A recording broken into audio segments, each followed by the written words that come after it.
morning, good afternoon, good evening, or whatever time you're watching this video. My name is Edson Ochoa. Tonight, I am accompanied by my good friend and co-host Jacob Young for another post-game discussion here at HEB Park.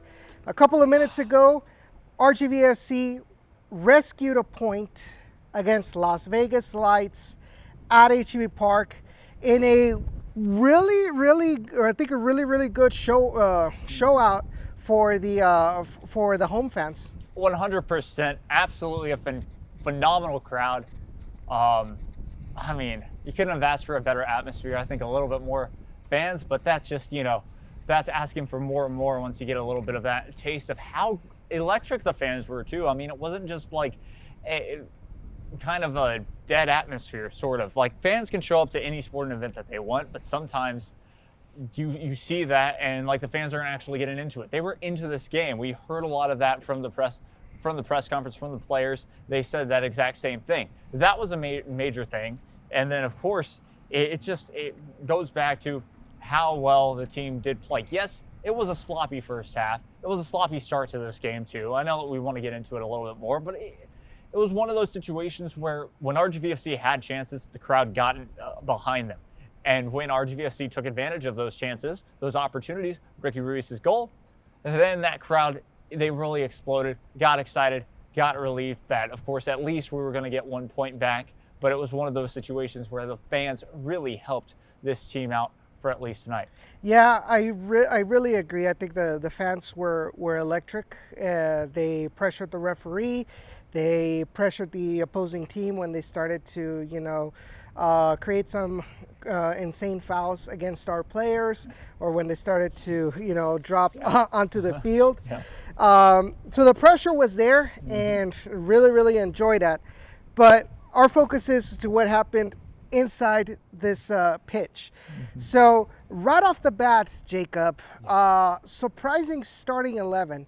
A lot of players that usually would be considered starters, like Pinzon, Juan David Cabezas, Wahab Akwe, were absent from the starting 11. Yeah, that was shocking to me too. It was not something that I expected either. I thought, yes, the lineup that we had tonight was good, but it could have been better with the inserts of, like you said, Juan David Cabezas being one of them, one of our key midfielders. Because, well, right off the bat, again, we go back to what happened tonight. You're going to look at the stats sheet and you're going to see that exact same thing. We did not have that much possession in midfield, especially in the first half, losing a lot of ground from that. And then, yes, the players that are veterans that were signed back for a reason were not here tonight, which begs the question, where were they? Were they hurt once again? Are we going to have the same problem from the get-go off the start where we have these players on the field, but they're not actually here because, well, they might be nursing an injury or getting ready for the season still? Yeah, and we talked about that on last Wednesday on the Down in the Valley. As you all recall, Wilmer Cabrera on Media Day made the observation that the depth of this team, the squad size, was going to be smaller than last season. Yep. And what did we bring up? We said, what happened with last season? We had injury problems at the beginning of the season. We had to improvise, players in positions, just to, especially up in front, and it came to bite us in the Open Cup, and it took a while for them to get back in the groove in the actual USL Championship season. You ended up having to bring in, some mid-season acquisitions like Akeem O'Connor-Ward and, of course, Jonas Fjellberg. Yep. But the question is like, why is it that our players somehow run into these situations coming out of preseason? Yep. And now you've got to pretty much bring in all these young players that we mentioned were going to be depth players, like Taylor Davila and Tomas. Who else am I missing here? And you eventually bring in Ian Cerro, but you ended up having to bring in some of these players into the fold, get themselves some experience, and kind of struggled against a very young and quick Las Vegas Lights. You could tell what I'm getting at is you could tell that we were missing some key players. 100%, you could tell that, and it was it was upsetting to see that we were not necessarily at our full potential that we could have been at the first game. You anticipate a lot. You get ready for this game as a fan, as media, or anything, with this team having so much high expectation from last season, coming back in right at the end, getting a lot of these players back, and it is very frustrating. Now, I could play devil's advocate here and say that this is a blessing in disguise, but we don't necessarily know that for sure just yet, given the fact that a lot of young players got to have that opportunity, just like Wilmer said today, had that opportunity to play, had that opportunity to go on the field, get those nerves, basically just, throw away those nerves, have that opportunity to make a statement for themselves right off the bat. Yes, it's very difficult to tell a 15-year-old you're going to be subbed into the game. You're going to make your first just appearance on the field here tonight in your first game. In the first game, you are going to be tied 1-1. You have this opportunity to not only hold down, but to make a difference for yourself. Now, that's, of course, asking a lot from a player, but that's one of those situations where it could be a good thing of where these players now in front of a big crowd got used to it, at least at home. I don't know. It's just, to me, I kind of see this game a little bit more pessimistic than others. Mostly because, we go back to this whole issue of like the planning, planning into this. You've got players like Juan David Cabezas that is kind of injury prone and all that. Obviously, you weren't expecting Pinzon to not be able to make it either. But the question is, are these players going to step up into the role when needed? I asked Wilmer about that because you've got Open Cup coming up. You've got midweek matches as well eventually down the pipeline in the 2023 season. So if needed to, make some sort of rotation, what was his first experience about them? And for the video will be uploaded obviously on our YouTube channel, so you can take a look exactly about what Wilmer Cabrera said about that question. But my next question to you, Jacob, is real quickly in this match, RGVFC is kind of paddling against the current with an unfortunate own goal between Eric Pimentel and they gave it to the own goal to Taylor Davila, but right off the bat, Murphy's Law. Anything that can't go wrong will go wrong, and that's exactly what happened. And it seems like right after the goal is like they were just too stunned to even react. And I want to get your thoughts about that too. Yeah, I'll agree with you. They were definitely starstruck right after that goal. They were stunned. Because right after that goal, it still seemed like that same team that we saw in the first half, same team that we saw at the start of the first half when that goal happened, is just you're giving up bad fouls too, and then you're trying to get possession in your midfield, not able to do that. The Las Vegas Lights are taking all that possession and all those chances in on goal, having that opportunity to go up 2. They should have gone up 2. The Las Vegas Lights should have walked away here tonight with 3 points. Not going to lie. Could have potentially been, still a draw, but RGVFC later on in the game weren't able to take advantage of an open goal just wide right of the goal near the scoreboard too. So it could have gone both ways for sure. But it goes back to your question. Yeah, it was difficult to watch that team just struggle because they couldn't get anything going off that start of the first half, even after the goal. Not able to press and not able to get that possession and just flow on their own game. We've seen it before, even beforehand, with not only this team, but when they don't have that possession near midfield, they look like that team that's just, they don't know what they're doing. And it's surprising because, despite not having Juan David Cabezas in the midfield, you still had Gringo Torres, as your experience. You still had Eric Pimentel out in that back line. Yeah. And somehow it was very difficult for the young kids to kind of shake off that mistake, that early goal. And it wasn't until Ricky Reese's wonder goal where it seemed like the players got a little bit of a confidence boost. At the end of that first half, they started to go in more to try to find that second goal. The beginning of the second half as well. You mentioned that Ricky Reese had an opportunity right in front of goal. I saw it was right in front of me. I was back at the bar at that time. And the players kept on trying to find something. But, going back to like everything went wrong, you also add to the fact that, unfortunately, Jonathan Ricketts, who we've talked about how much he was one of our best defenders last season, unfortunately had to be subbed out early in the match due to personal illness. I guess you can applaud, his professionalism and trying to, take one for the team and kind of try and continue. Unfortunately, his body wasn't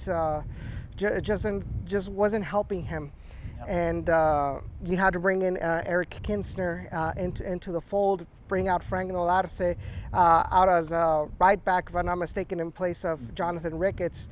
So it was a difficult match, maybe a little bit too difficult for our tastes. But it was at the end. It just didn't convince me. Maybe I'm just being a little bit too pessimistic for this team. I'm pretty sure there'll be some people out there that voy a empezar a reventar, lo que sea. But there was a lot left to be desired. Sure, there were some positives, but I felt like the negatives kind of outweighed the positives. And like you mentioned, had it not been that Las Vegas is a team that has yet to gel together since it's so brand new, we could have been looking at a home opener loss here at HB Park. Yeah, which is it's nothing that we're not used to as home opener losses. Yes, last year RGVFC came off of a win for the home opener, which is true. But the one thing, of course, to think about as well is that was kind of the definition of the night. What you just said right there was kind of the definition of the night. Teams not gelling together. Home opener. First game of the season. Yes, Wilmer Cabrera talked about it. Tyler Derrick talked about it in post game. Same thing with Ricky Reese, somewhat saying, this team is not gelled together for sure. They even admitted it. Yeah. But that gives us an opportunity now to work on that. Gives us an opportunity now that we've seen what it's like in a real game, not in a scrimmage. Now that gives them the opportunity to say, okay, this is what I want from you. This is what I want from you. Every single player to be able to do exactly that, seeing the film, being able to talk to each of them. Your teammate, remember, you are, besides the goalkeepers, let's take away Tyler Derrick for a second. Let's put in our midfielders, talk about the midfielders just for a split second. Okay. Each of them, at least 3, maybe to 4, because you're talking about 2 wingers. No. My point is, all of them will get together in like a little meeting or so and talk, okay, this is what I want you to be able to do for me. If I have to switch, this is what we'll be able to do. It's going to be a lot more talking to figure out, okay, this is where I want you to place the ball for me as a winger into the box, something like that, so that I can strike it in on goal, just in case. It's little things like that I'm sure now they have felt it out for this first game, and we'll be able to build upon that. That's all that this week is going to be about, to go back home and to most likely get 3 points. Now, of course, that's just me being optimistic that at home we can get those 3 points. But starting off with 4 points isn't the worst thing in the world, considering teams have lost this week too in the Western Conference. Yeah, you do have a point there. It's also the first game of the season, but I did just feel like maybe this was an opportunity to get 3 points that we just didn't take advantage of. And the players themselves said it on media day. We have to take advantage of every point that is available for us, especially at home, especially this early in the season when we've got 3 straight home games here at HGV Park. Yep. So it's kind of like it's more of a 2 points lost rather than a point won, at least for me. And I think kind of reading in between the lines of some of the players, they kind of feel a little bit about that this was a good opportunity to have gotten 3 points. Unfortunately, the circumstances of this game just weren't in favor for RGV to get those points. Another player that I think we should talk about, but as the great Jose Mourinho did say, I will not talk. For if I continue talking, I'll be big trouble. I prefer really not to speak. If I speak, I am in big trouble. In big trouble. And I don't want to be in big trouble. Yep. Wilmer Cabrera Jr. Wilmer Cabrera Jr. I mean, he's back. He's definitely back with a USL club. To me, there's not much to talk about from his appearance today. Not saying something, eh? I mean, you saw him out there. That's true, but I was talking about it with the guy from the Monitor, and we were going back and forth, and even he said, yeah, Cabrera Jr. hasn't really gotten any touches, and he felt non-existent to the game. It is true. You can see on the stat sheet, Cabrera Jr.'s name won't really be on there. Especially where he was. Did he get a lot of touches? Where's the heat map for him specifically? And yeah, it's going to be one of those situations. That's not being harsh. That's just what we saw. And that's what anybody will really say, in my opinion. You know, it's funny that you bring up the word harsh, but they asked Wilmer Cabrera right now about Wilmer Jr. Yeah. And he said, you know what? I want to be honest. Obviously, I'm paraphrasing, but to be honest, he said, I'm going to be harder on him than with any other player. Yeah. Just because it's his son. He's going to be harder. He's going to have higher expectations. He said, what did you say on Wednesday that I'm pretty sure you kind of jumped for joy when you heard it straight out of Wilmer's mouth? Yeah, no, I heard that. To be fair, I said a lot of things on Wednesday, and half the time I black out when I talk on your show. Let's make that clear. But yes, it was 100% true. It's like, yes, you have to be harder. You're probably going to be harder on this man because, yeah, he came out of college. He's had more experience. Basically, I was going off of that. But then Wilmer Cabrera was saying about Wilmer Cabrera Jr., yeah, I'm going to be harder on him. And then he said, like, he's a man now. Exactly. He said something like that, too. Which, yeah. It's perfect. It's perfect. It's what we want to hear from Coach, saying, look, he's one of our younger players, but he can be a success. He just has to be, ridden on a little bit harder than anybody else. Yeah, exactly. But there was one thing that kind of stood out for me from Wilmer Cabrera, and I don't really see it as a positive. And that is that Wilmer Jr. just kept on going to wanting to take the corner kicks, wanting to take the free kicks. You know that Gringo Torres is our designated free kick, corner kick taker. Yeah. Why are you going over there and are you trying to prove yourself to your dad? Are you trying to prove yourself to the fans? Are you trying too hard to kind of make a good impression? I just felt that maybe that internal pressure that he's bringing upon himself kind of ate at him at times. There were some duels that he had, especially in the second half, that were really, really good. I have to admit it. Some crosses into the box that I want to say the one that Ricky missed was from Wilmer Jr. Yeah. Right. So there were some positives out of Wilmer Jr. I will admit, but it did strike me off guard that he also wanted to take the corner kicks and the spot kicks when it's like, dude, we already have a designated one. And when he did it, and when Wilmer Jr. did, execute the free kicks, nothing came out of him. So just don't be so hard on yourself.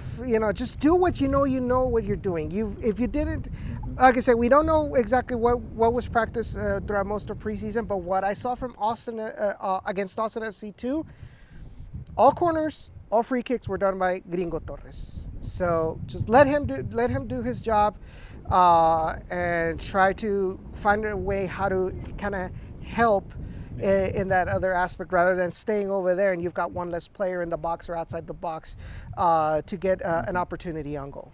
Yeah. But of course, one thing to always remember is there might be a possibility of where they decide to take it short, which 9 times out of 10 doesn't necessarily work that well. But again, always having to think maybe part of that was practiced in practice. We don't necessarily know on that fact, but that's just one thing to guess on that. One final thing before we kind of sign out for tonight, as we see Alfredo passing by. Alfredo, say hi to everybody over here. What's going on? Make sure to tune in to the podcast right here down the valley. Make sure you see everything regarding Toros. Watch out, because these two are coming in hot this 2023. Peace out. Thank you so much, Alfredo. Have a good night, man. Okay, so the last question that I have to ask for you, Eric Pimentel, 2 yellows in the span of seconds, gets ejected before the end of the match. It goes back to what you said too, Edson. Talking about it's nothing. Well, okay, it doesn't bring me joy that this man gets yellow cards a lot in general. Yeah. Especially the fact that he's now out for the next for the next against game, Oakland Roots. Against that team, Oakland Roots. I mean, they're not really rivals to us. I don't know why I said it like that, but it's true. Against Oakland Roots, he's out, so it stinks. And the only thing is, I mean, I laughed a little bit, but it was that whole scrum right at the end. The whole scuffle from both sides wasn't what you wanted to see. We saw them already get into it in the first half too. So that was a little bit of part of it, and that tempers were already flaring. Yeah, but that's all on the ref's fault. And if you want to bring the ref into it, you can, because it was true. It was. If we talk about the ref, we don't get fined, okay? It's different from players and coach. I understand. Yeah, we can talk about refs, but it's like it was tough. It was tough from the referee. The referee didn't necessarily bring out a lot of yellows, or there's a way to be able to control a game without bringing yellow cards and still being able to control a game. That was not one way to do it. There were two scuffs, and then of course, close to the end, and yes, Eric Pimentel getting a red card. He was technically standing up for his team as well. Don't know what he said to the referee now, because I'm no lip reader, and that was very far away from where I was sitting. And so, it's frustrating that he got a yellow card, though. It's frustrating that he got a red card right afterwards because of the second yellow. So all those kind of just adding up to it was so-so. And unfortunately, like I said, I was telling Ray in that video that I recorded with him on Media Day, that I said that one of the players that needs to kind of step up this season was Eric Pimentel. And I mentioned that about the yellows, and mostly the yellows. A lot of them are tactical, but sometimes there's some yellows where it's because of dissent or because of a bad tackle. The way I see it is, you're looking for an equal, or you're looking for the game-winning goal. You've got that pressure, right?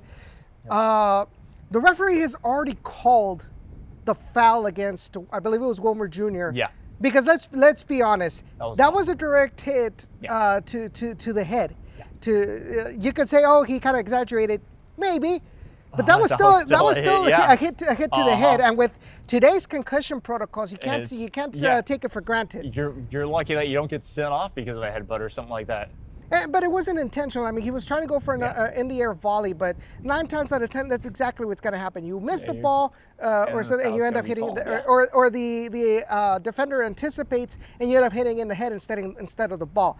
So there was no need to go and confront the referee. You know you're not going to change his mind, especially someone with that much experience. Yeah. How is he not going to know that no matter how much you beg and plead or cry and get on your knees, the referee's not going to change his mind. He's not going to revert back. Yep. So you end up harming your team, your referees, in the sake of, like you mentioned, standing up to your team.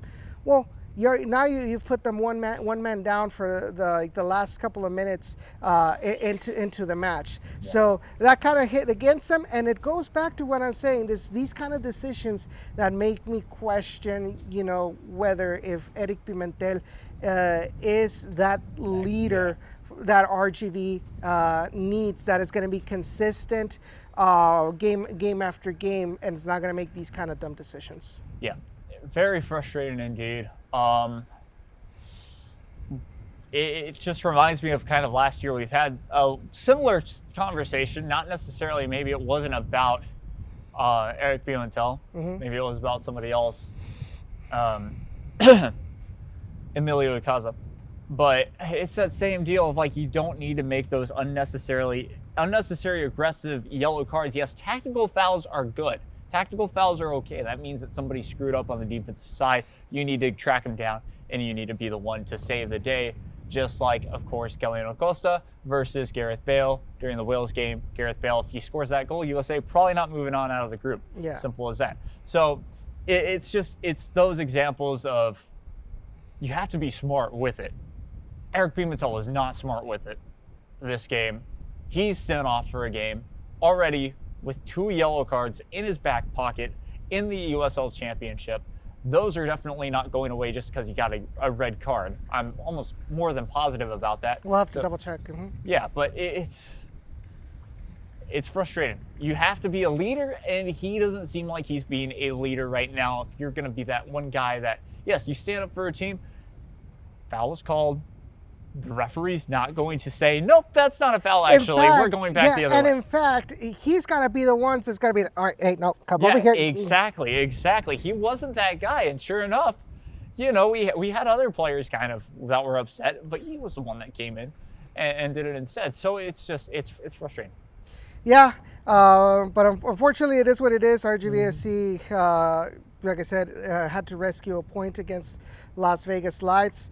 But now we look forward to whatever happens against Oakland Roots, who lost against San Antonio. But we'll talk about more in depth about that on Wednesday on the Down in the Valley podcast. Jacob, any final thoughts before we go? Final thoughts, yeah, looking forward to Wednesday, I guess now. Let's talking a little bit more about that and talking about the Oakland Roots game and who's going to be just what could potentially be our, of course, starting 11 for that game and all that fun stuff.